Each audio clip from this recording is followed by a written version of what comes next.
Hello friends, welcome to my channel. तो friends, मेरा आज का टॉपिक है अमीनो अम्ल। तो हम लोग देखते हैं कि अमीनो अम्ल क्या है, अमीनो अम्ल कितने प्रकार का होता है। अमीनो अम्ल जो है 20 प्रकार का होता है। 10 आवश्यक होता है, 10 अनावश्यक होता है। अब देखते हैं कि आवश्यक और अनावश्यक इन दोनों के बारे में हम लोग आगे पढ़ते हैं। तो आवश्यक क्या होता है? Histidine, isoleucine, lysine, leucine, phenyl alanine, valine, arginine, tryptophan, threonine, methionine. तो देख हिस्टिडीन क्या होता है? हिस्टिडीन जो होता है शिशु विकास की वृद्धि के लिए होता है।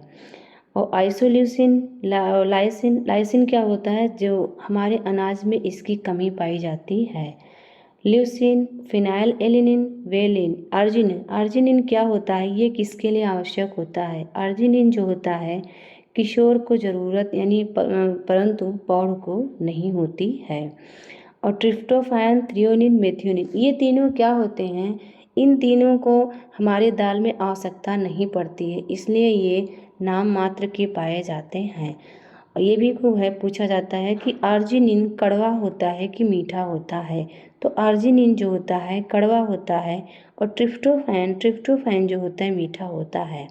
अब जैसे आपको याद करना होगा हिस्टिडीन, आइसोल्यूसिन, लाइसिन, तो ये थोड़ा मुश्किल हो जाता है इसको याद करना। तो इसलिए आप लोग इसको क्या करिएगा, थोड़ा इसको याद करने के लिए कोड वर्ड याद कर लीजिए कि हिलपवट्टम। तो इससे थोड़ा आपको याद करने में आसानी होगी। जैसे H mean histidine, I means isoleucine, L means lysine, L means leucine, P means phenylalanine, V means valine, A means arginine, T mean tryptophan और T means threonine, M means methionine. तो ये क्या है? तो इससे थोड़ा याद करने में आपको आसानी होगी। अब ये तो था आवश्यक अम्ल। अब देखते हैं कि अनावश्यक अम्ल क्या है। अनावश्यक अम्ल क्या होते हैं? देख, proline, alanine, asparagine, aspartate, cysteine, glutamate, glutamine, glycine, serine, tyrosine. ये क्या होते हैं? ये क्या होते हैं? अनावश्यक होते हैं। जैसे आवश्यक जो होता है हमारे भोज्य पदार्थ यानी इसको हमें बाहर से ग्रहण करने की आवश्यकता होती है, लेकिन जो अनावश्यक होता है इसको क्या होता है? ये हमारे शरीर में स्वयं ही उत्पन्न होते हैं। अब जैसे प्रोलिन, एलिन ये देखेंगे तो इतना आपको याद करने में थोड़ी मुश्किल होगी। तो आपको क्या कहें, इसका याद कर लीजिए कोड वर्ड कि पी यानी फिर 3AA, यस यानी 3GGST। तो इससे आपको थोड़ा याद करने में आसानी होगी। एलेनिन कैसा होता है? एलेनिन मीठा होता है। और ग्लाइसिन और सेरिन ये भी क्या होते हैं? मीठे होते हैं। ये तो हमारे क्या होते हैं? अनावश्यक अम्ल होते हैं।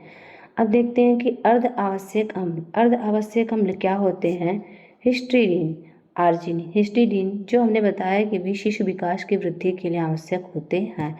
आर्जिनिन क्या होता है? आर्जिनिन जो होता है किशोर को जरूरत परंतु प्रौढ़ की आवश्यकता नहीं होती है। ट्रिप्टोफैन क्या होता है? ये अन्य पोषण का अवशोषण करता है। अब देखते हैं कि प्रोटीन का निर्माण कैसे होता है। देखिए, प्रोटीन जब टूटता है इसका यानी जल अपघटन होता है तो किसका निर्माण होता है?